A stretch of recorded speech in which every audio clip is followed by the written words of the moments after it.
powerful opening statements in the Hollywood overdose murder trial. David Pierce and Brant Osborne on trial for the deaths of two women, model Christy Giles and her architect friend Hilda Cabrales. This trial will not change what happened and will not bring my sister back or Christy. Christy's plan for the evening was to go out with some friends and have a fun night. Aloha! My name is Jan Celia, and Christy was my wife.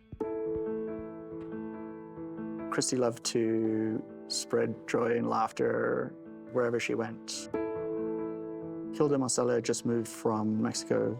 She seemed very lovely, and they were becoming fast friends. My sister did enjoy going out to parties. She liked dancing and the music. I remember seeing her Instagram. She was posting stories of that night. She sent me a couple of text messages. Her last text message to me was around 1 or 2 a.m.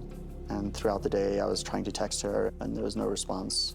You're tracking Christy's phone. Yeah. Is this an address that you recognize? It's not an address I know. Around 5 p.m., I saw her location had suddenly moved to an emergency room hospital. My level of panic is growing and growing. I just knew that I had to try and get to the bottom of what happened. You blast out this address, and very quickly you get responses. Yeah. What are those responses? That there's somebody that lives at this location that is a very unsavory person. David Pierce. Yeah.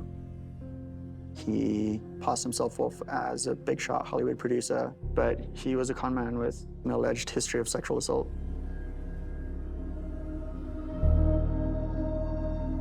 It wasn't clear what happened. We just knew she overdosed, and to me, my reaction was, who did this to her? So when you heard overdose, you immediately thought drugged. Yeah, drugged. Yeah. Definitely not something that she would have done to herself ever. It's just not her. Got a call at home, apparent overdose. Christy, she was deceased. Hilda was still on life support at that time. I give as much information as I can to the detectives.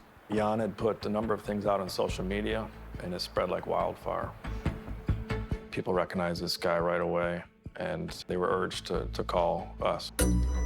Authorities say 7 more women have come forward claiming Pierce sexually assaulted them as well. Jane Doe number 1, Jane Doe number 2, Jane Doe number 3, number 4, number 5, number 6, number 7.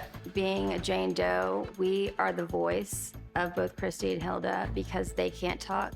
Defendant Pierce wanted them to die. He wanted them to die because dead girls don't talk.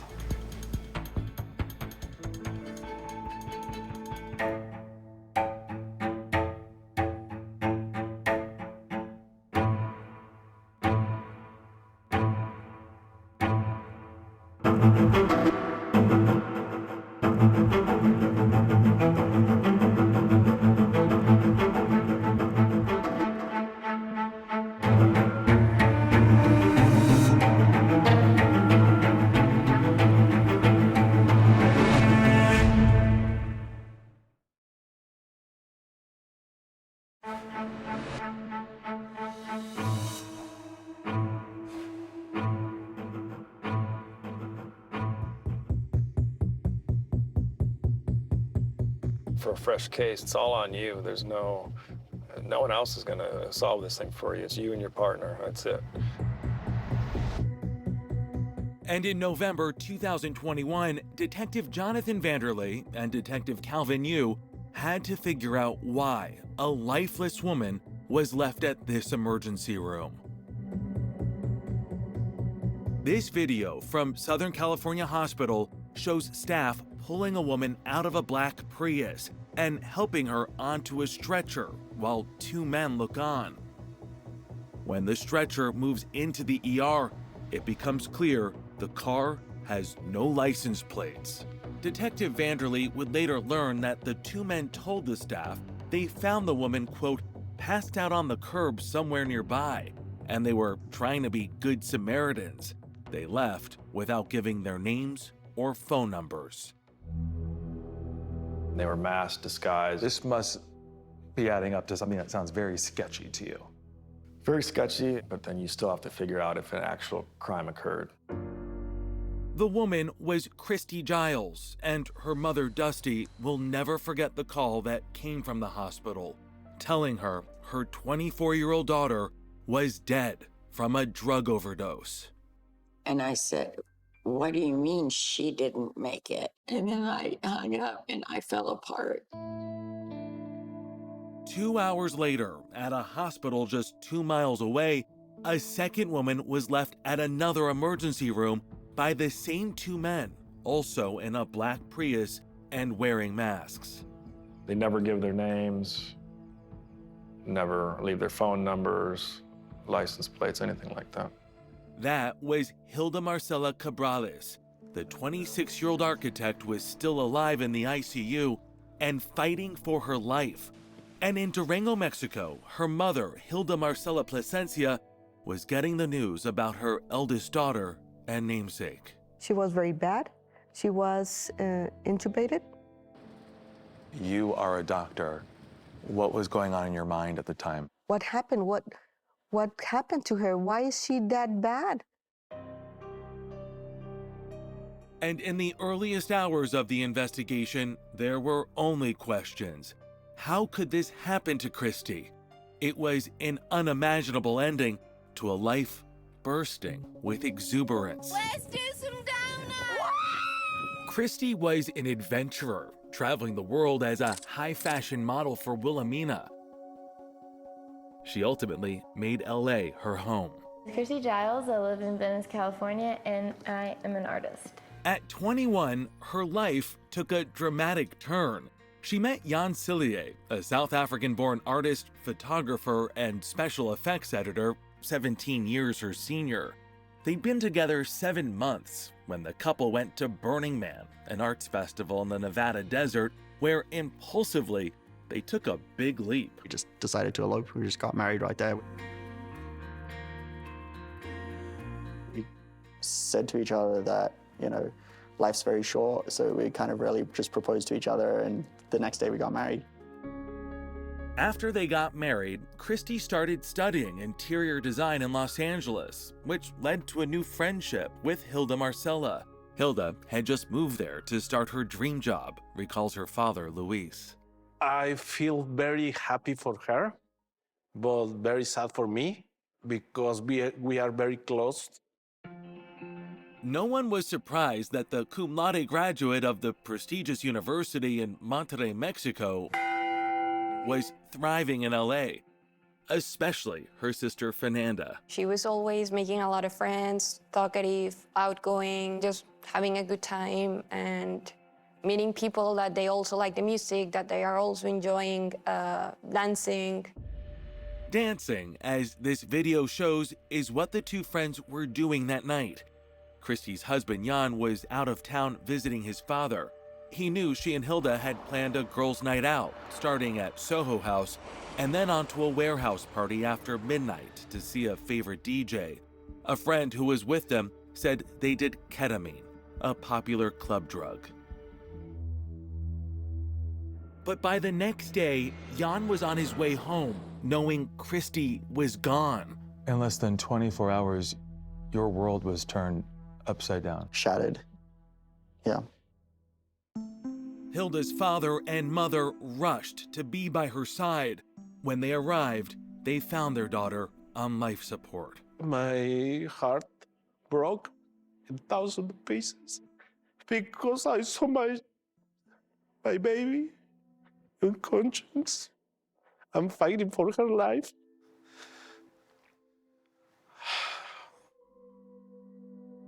I said, "Is this real? Am I dreaming?" I took her hand and I said, "Mom's here with you.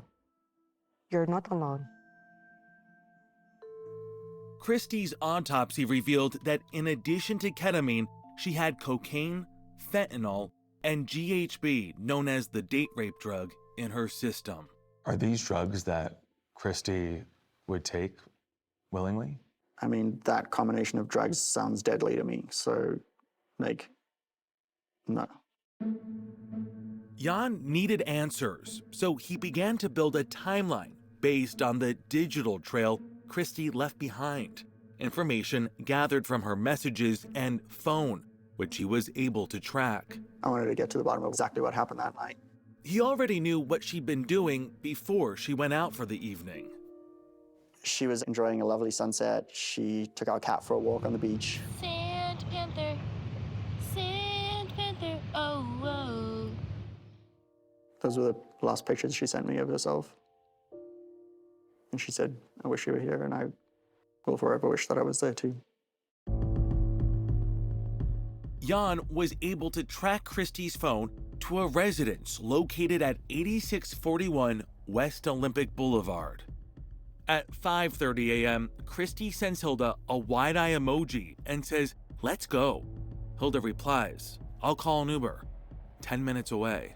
The fact that they're both in the same house, text messaging each other, they need to leave, is very worrying. That was the last text message that Christy or Hilda ever sent. That Uber arrived, waited 5 minutes, and drove away, empty. How did you process that? I mean, it's just confirming my worst fears again, that they were there at that place against their will.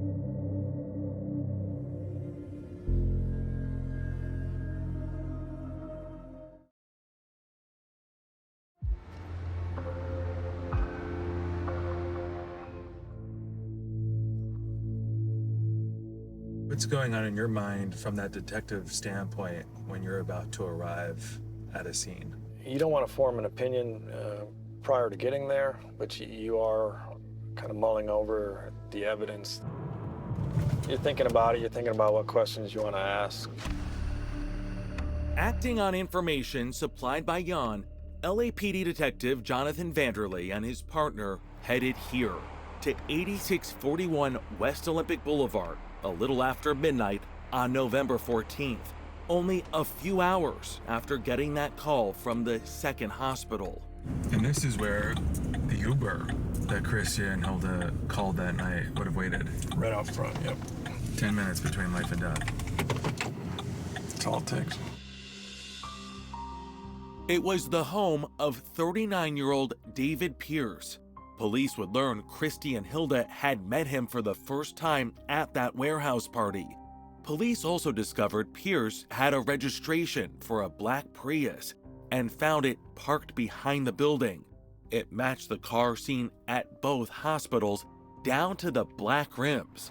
Pierce lived on the second floor with a roommate, Brant Osborne, 42. There was a light on in the upstairs where the two men live. So I just went up, knocked on the door. Immediately, the lights go out. You identify yourself. Yes, completely. LAPD, open the door, and then just complete silence. After about 15 minutes, he says, Pierce and Osborne came out.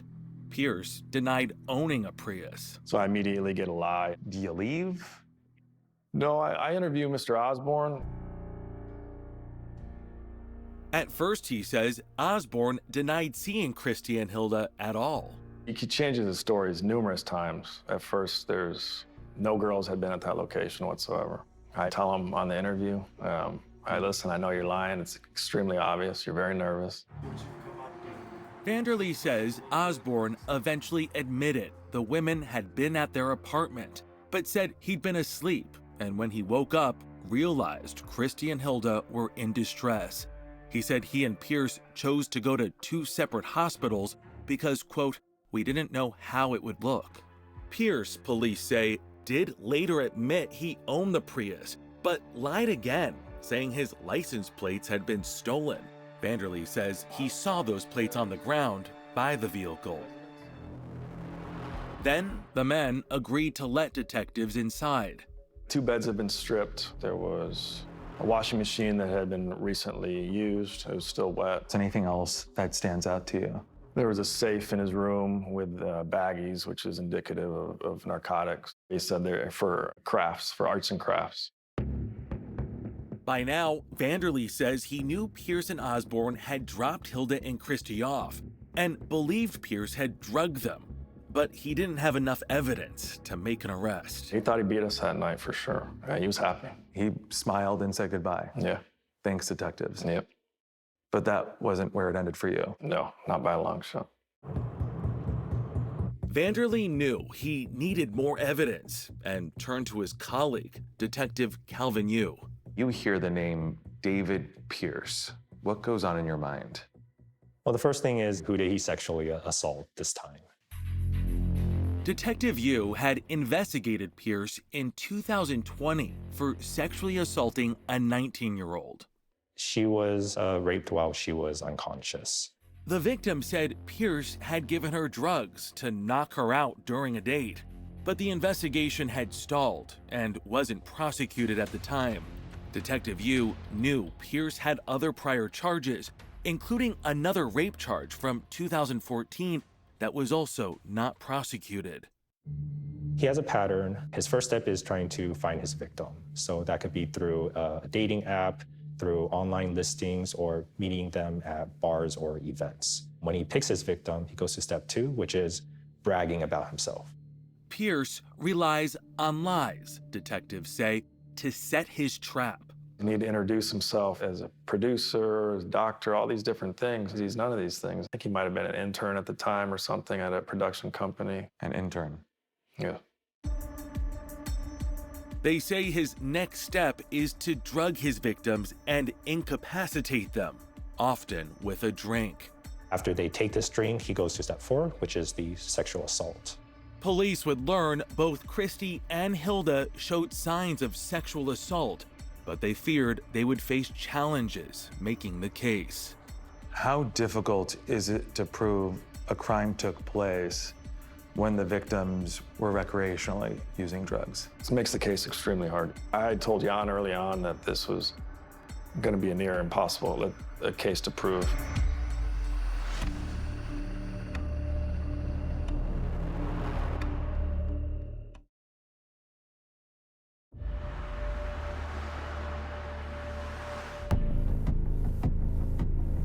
Yeah, at first it's a whodunit. It just became what actually happened, and that's what was the difficulty of this case. Detective Jonathan Vanderlee says the pressure was on to locate any evidence of what happened after Christy and Hilda met David Pierce that night.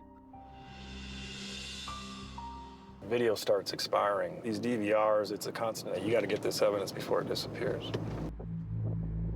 Police did have some luck, starting with this footage from outside that warehouse party,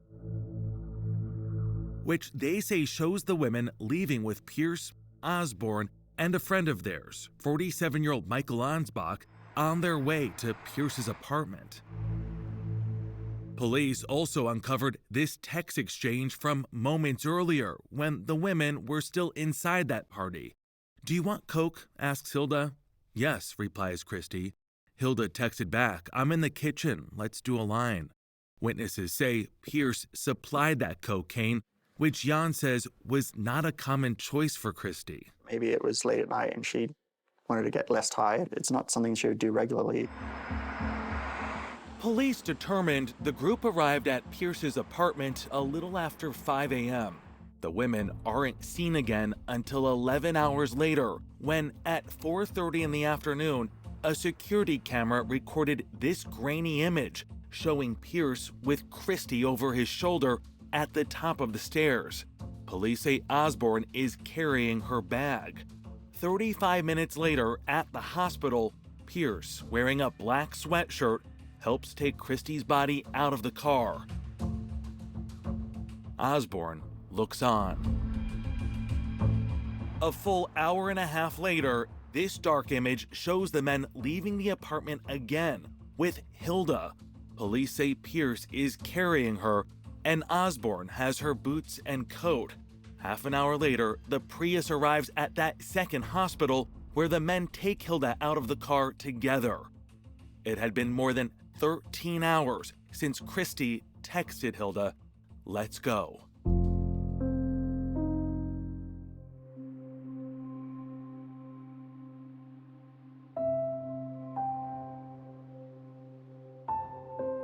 For 2 weeks, Hilda was on life support.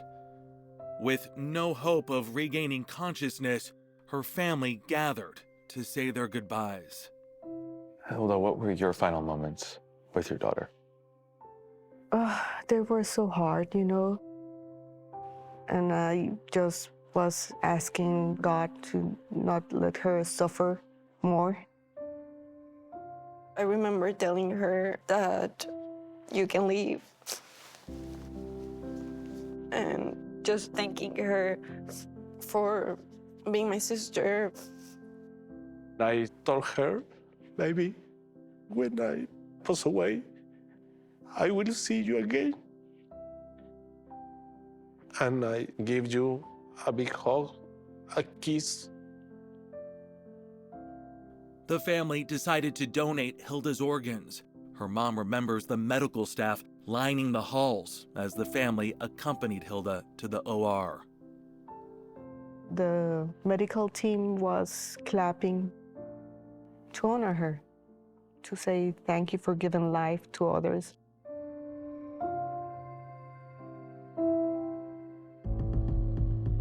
Like Christy, Hilda had suffered a drug overdose. Toxicology reports would later reveal that she had cocaine, MDMA or ecstasy, and elevated levels of fentanyl in her system. Police would also learn that while the women were in that apartment, the downstairs neighbor heard someone in pain and moaning on and off for 6 hours. Police believe that was Hilda. Neither Pierce nor Osborne nor Ansbach called for help. It makes me get angry because she was suffering and nobody helped her.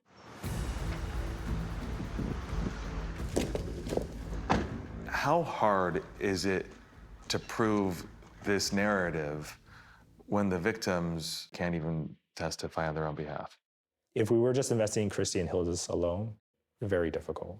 But the district attorney at the time went public, asking other women who knew Pierce to call in so police could better understand what he did to Hilda and Christy. If you feel comfortable moving forward so that we can evaluate your case and charge it, we're here for you. We started getting a lot of calls. As police continued building their case, Jan received a call that Pierce and Osborne were on the move. He recorded this video of the men loading up a moving van the day after Hilda died. Police say Pierce had also changed his phone number, and it took them a week to locate him again. So the pressure is on. You got to get this guy. I got to come up with something quick, yes. Police have arrested 3 men in connection with the deaths of a model and her friend last month. On December 15, 2021, David Pierce, Brant Osborne, and Michael Ansbach were arrested in connection with Hilda and Christy's deaths. The detectives still knew next to nothing about what had happened inside that apartment. Vanderlee says they decided to take a gamble and bring the men in. This is the only way we're going to get the info we need. Once the men were in custody, police conducted interviews with them, one by one. Kind of played with the rotation, and it worked out exceedingly well. They secretly recorded Pierce and Osborne while Ansbach was talking to police. Pierce says, I hope Ansbach's not up there telling him I gave them drugs and wine. When it was his turn, Pierce denied giving the women drugs. He was told it was like a very bad batch of fentanyl that was going around. This was suspicious because information that the women had likely died from fentanyl had not been released. I knew these girls died from fentanyl, but nobody else knew. 2 months after his arrest, Ansbach reached out to police with details of what he says he witnessed that night. He says Pierce had offered the women a ride to an after party and then said he needed to make a quick stop at his house. Ansbach says Pierce was very insistent they stay and have a drink. And after the women talked about leaving, Pierce gave all 3 of them so-called special cocaine. Ansbach says he, Christy and Hilda got sick immediately, and when he woke up hours later, he saw Christy without any signs of life.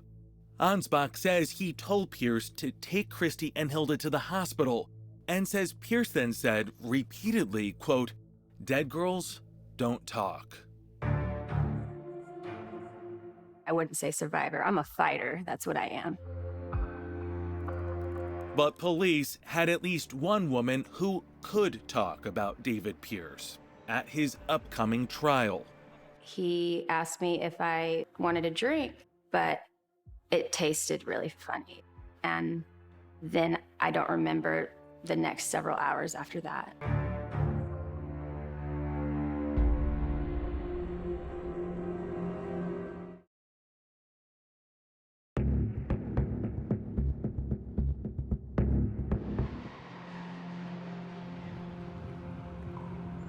January 9th, 2025.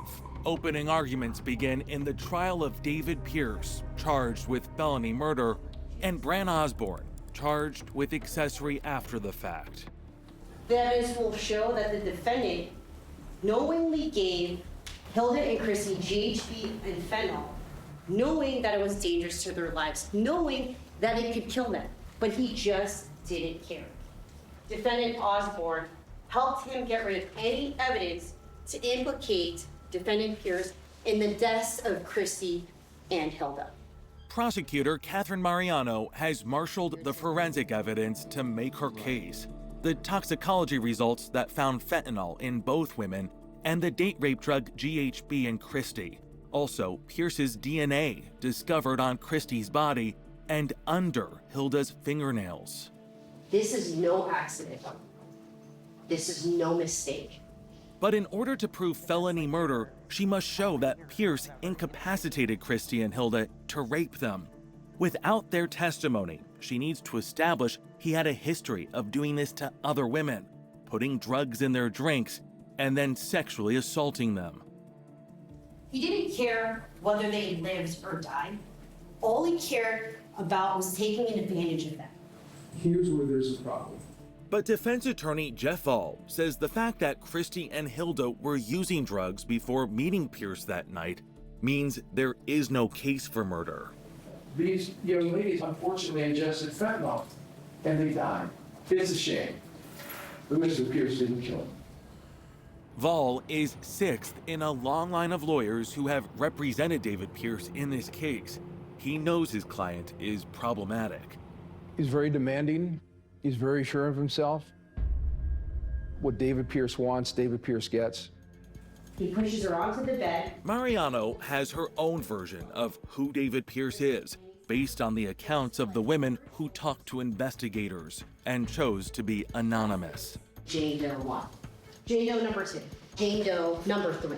Number 4, 5, or 6. Number 7. It was important for me to come forward and, get any information I could regarding this vile man.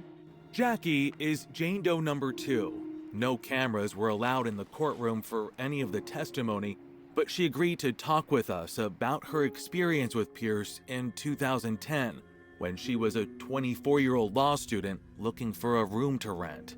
She testified about her meeting with Pierce at his apartment on West Olympic Boulevard, where he gave her a tour and offered a drink. I started to spin and, I just became disoriented. You drink this drink, you start to feel dizzy, I'm sure confused. What happens next? So the next thing I know, he was, basically trying to rape me. So I started fighting him back. According to Jackie, he continued to assault her. He threw me onto the floor. He punched me in the face. When she tried to take her phone out, he grabbed her arm so hard, the phone flew and smashed into the wall. Unsteady on her feet and unable to call for help, she did everything she could to escape. I had to crawl down the stairs. I was so disoriented, and crawl down West Olympic Boulevard to my car, screaming for help. Though seriously injured and traumatized, she did not report it. There's a huge stigma that surrounds women that come forward with sexual assault. But when she heard about Christy and Hilda, she decided to act. In all, 20 women came forward. Pierce was charged with 7 sexual assaults. Detective Calvin Yu thinks that's just a fraction of those who suffered at the hands of David Pierce. Are there more Jane Does out there? Yes, I would definitely say so. How many do you believe? I say 100. 100. That's incredible, and that's just based on the people that you have spoken with directly. Yes. I'm just so grateful that they came forward, and I can't even imagine how the level of bravery that you have to have in order to testify to a room of strangers that you were so intimately violated. And as the women testified one by one, defense attorney Vall could see what was happening. The prosecution strategy was working. The victims coming to court testifying, some who broke down in tears, all gave the same testimony, and I am watching the jury. They're looking at him, and the expression on the jurors' faces are like, how could you? How could you do this? After the Jane Does testified, the prosecution called Pierce's friend, Michael Ansbach, who was in the apartment that night and later arrested along with Pierce and Osborne. Ansbach took this video of Christy and Hilda minutes after Pierce gave them wine and cocaine at the apartment. Christy's lying on the couch. It looks like she's on her way to becoming unconscious. In his testimony, Ansbach again said he also used the same cocaine, got violently ill, and then passed out. When he woke up, he said Pierce asked him to check on Christy, and when he did, Ansbach said it looked like she was not breathing. Hilda, he said, was in Pierce's bedroom. According to Ansbach, this is when Pierce told him, "Dead girls don't talk." Like Pierce and Osborne, Ansbach never called for help. His charges were later dropped. On day 11, and against the advice of his attorney, David Pierce, who pleaded not guilty, was sworn in and testified. So he got on the stand and he did his best to try to say everybody was wrong and he was right. He was apparently the only one telling the truth at the entire trial. On the 12th day, Pierce's roommate Brant Osborne, who also pleaded not guilty, takes the stand. So Osborne's role was to help get rid of the bodies, first and foremost. He helped carry the girls at first. He helped formulate the plan in terms of what they're going to tell the security guards. Osborne testified he was dumbfounded by Pierce's behavior and was emotional, crying more than once on the stand, saying he played no part in a cover-up because he didn't have a complete picture of what was really going on. Jan, for one, was not buying it. He's basically claiming to be an innocent bystander in the situation and that he's also a victim in the situation, but there are facts that prove that he helped David Pierce cover it up. The question is whether the jury will believe either man.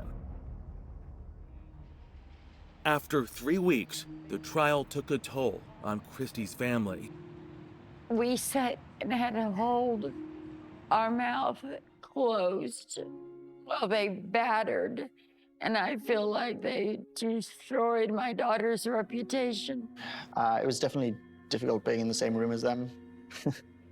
Did I have an overwhelming urge to throw something really hard at their heads? Yeah. In closing, prosecutor Mariano hits back at the defense. Just because Christy and Hilda did drugs on their own that night doesn't make them responsible for their own deaths. David Pierce took care of that, Mariano argued. He didn't care about violating them in the most awful way. He didn't care that by drugging Christy and Hilda, that they could die. And she repeats the words of Ansbach attributed to David Pierce, the words that rang in the ears of everyone who loved Christy and Hilda. He wanted them to die because dead girls don't talk. Hey, good afternoon, everybody.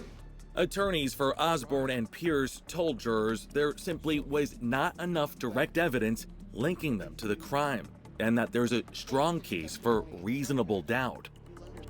Now, it's up to the jury to draw its own conclusion about Brant Osborne and David Pierce. Justy Giles made her decision a long time ago. Pierce is a sick, slimy lizard that sits and preys and sneaks, and his bite is deadly.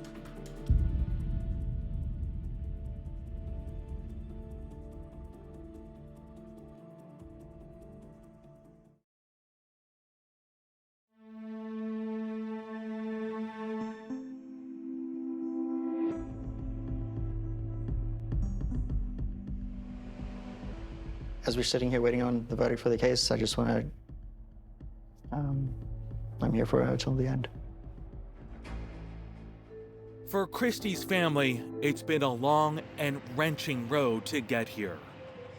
For you, what does justice for Christy look like? I mean, there's no justice for Christy. There's only preventing him from doing it again, I think. That's the only justice we can get.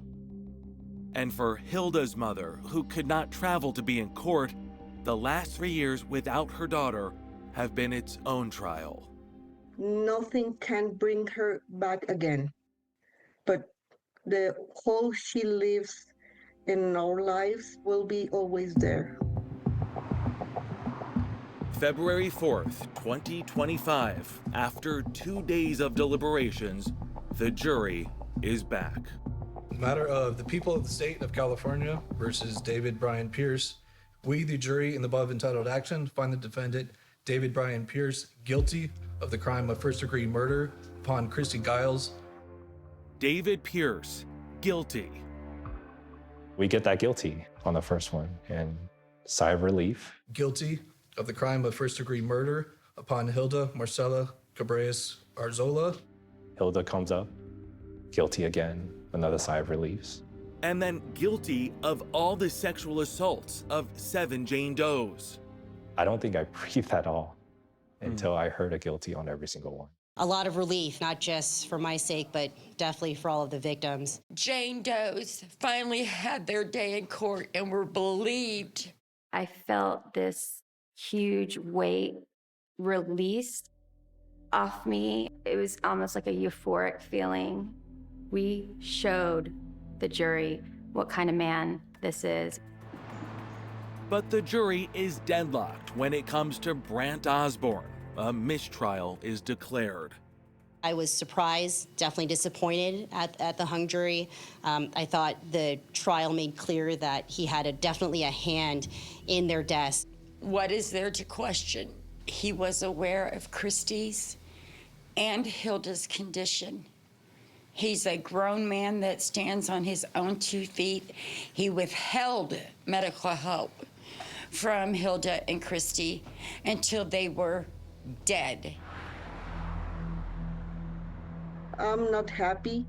They perfectly could save her life, and they chose to not do it. For me, that's not justice, at least in that part. I am here standing for me and Hilda's mom, Marcella. Now, there's an unbreakable bond between the mothers who must live without their daughters. Our daughters individually were like soul sisters. Both of them lost their souls at the hand of the same man, same way, and that will be forever entwined. And before she leaves the courthouse, there is a final plea from Dusty. As much as it hurts to lose my baby girl, her body was able to tell the story. And her sharing her location, technology told us where she was, how long she was. So please, within your own families, share locations. You never know when you're gonna not be able to get in touch with somebody. When you look at photos of Christy and Hilda, what do you see? I see beauty. I see myself when I was 24. I will remember them as strong, independent women. I'll remember them as beautiful souls, free spirits, women that were coming to LA to pursue their dreams. 2 young women who loved their families, Sandpaper. their animals, and their lives. I want to remember her as the bright, beautiful soul that she was. Fernanda, how do you hope your big sister is remembered? As someone who had a lot of dreams, ambitions, very intelligent, funny, she was happy to be alive.